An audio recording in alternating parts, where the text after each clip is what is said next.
Good afternoon, folks, and we'll take a look at the readings for Sunday. And we've only one more Sunday left. It'll be the seventh Sunday of Ordinary Time, and then after that we go immediately into Ash Wednesday and the season of Lent.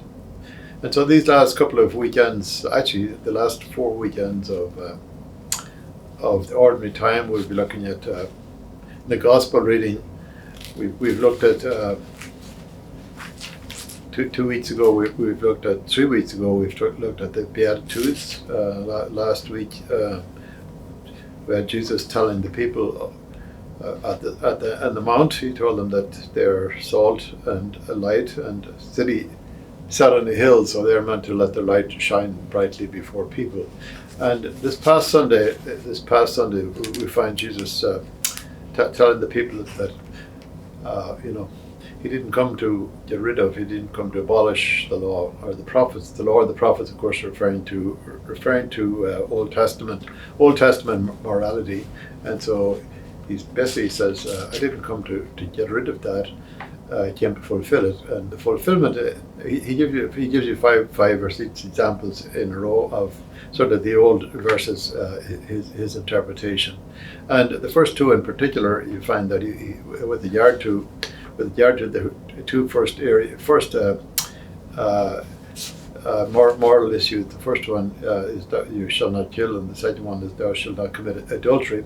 And in both of those instances, we find that he goes deeper. He goes to sort of to the heart of the matter, whereby he says it's not just enough not to murder people, but even getting angry can really be sinful. And similarly with regard to the second one, where he says you shall not commit adultery, then he talks about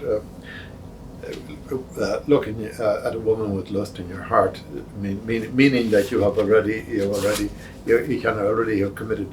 It's the internal. You can already have committed adultery in your heart. Then we find that this weekend again you have a couple of real serious issues where you find that not so much that he goes deeper as he reinterprets the mandate, the moral mandate, if you will. And they're two extremely important ones, and they're ones that we all need to struggle with. And like, for example, he says on Sunday, he says, "You've heard it said in the Old Testament, an eye for an eye and a tooth for a tooth." In other words, if you do this to me, then I can do that to you. And that's often referred to, that kind of morality is referred to as the lex talionis, or often referred to as the principle of proportionate retribution, meaning it was really the law in Judaism and also in a lot of pagan countries, and it was regarded as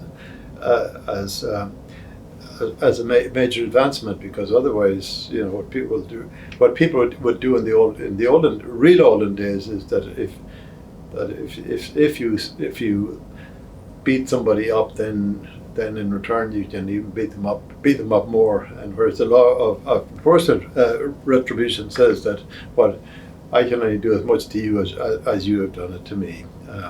So that's what Jesus dealt with. That's what was there already. And basically what he said, he says, "I say to you, offer no resistance to one who is evil." So really he gets into, and he gives you several examples of what we call non-retaliation, okay? Rather, instead of retaliating to somebody when they do something wrong, you go the extra mile in trying to help them, which sounds great, and it's really from a Christian perspective, it's what we should be doing. But sometimes because of whatever, because of anger or whatever, we fail to do so. Then the final one is even more challenging, and that is it's where he says, "You've heard it was said, you shall love your neighbor and hate your enemy." And then he goes on and he says, "But I say to you, love your enemies, pray for those who persecute you, that you may be children of your heavenly Father." So the whole question of the enemy, and if we're really honest, we all make enemies somewhere along the line, and it's hard. It's very hard to get through life without having break up with somebody. And sometimes the real hard ones are the ones that are the closest to us. People who are, if somebody who's a good friend or a spouse, or even sometimes a brother or sister. Those ones, when they go sour, they can be very painful and very hurtful, and people can carry. As you know, people can carry grudges for years, and so Jesus says, but I said to you, love your enemies, and of course, the greatest example of that is none other than Christ Himself. While He was on the cross, and as he's been stoned to death, he's offering forgiveness to his enemies. Or another one was Saint Stephen, who was sort of a Christ figure in a deacon, one of the original deacons, and and he really, after hating Christians initially, he really embraced Christ, and when it came down to the wire in the end, he was literally stoned to death. And as he was stoning to death, he was saying, he was praying and saying, "Do not hold this sin against them." Or another wonderful example is, of course, Pope John Paul II. That he was the guy who actually tried to assassinate him. How John Paul forgave him and offered him a complete pardon. So those are wonderful examples of sort of more recent ones that we had. Well, actually, without going into details, we could get into details, but the bottom line is there are plenty of real good examples of people who have been able to offer forgiveness to enemies.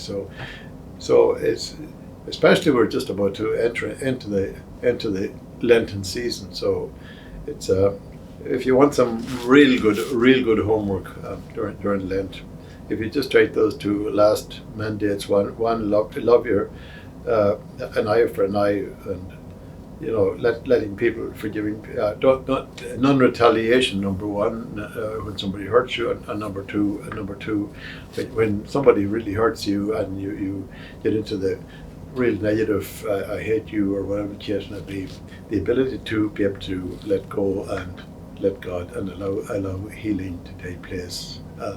So as a Christian, this is the essence of Christianity, in a sense, to be able to love those who do not necessarily love you. So this is an invitation, especially during this pre-Lenten season, during the Lenten season, to really reflect upon those very I think close to the bone issues, and be willing to let go and let God, and you can be quite sure that when you do that you will experience much real inner peace in the process. Thank you.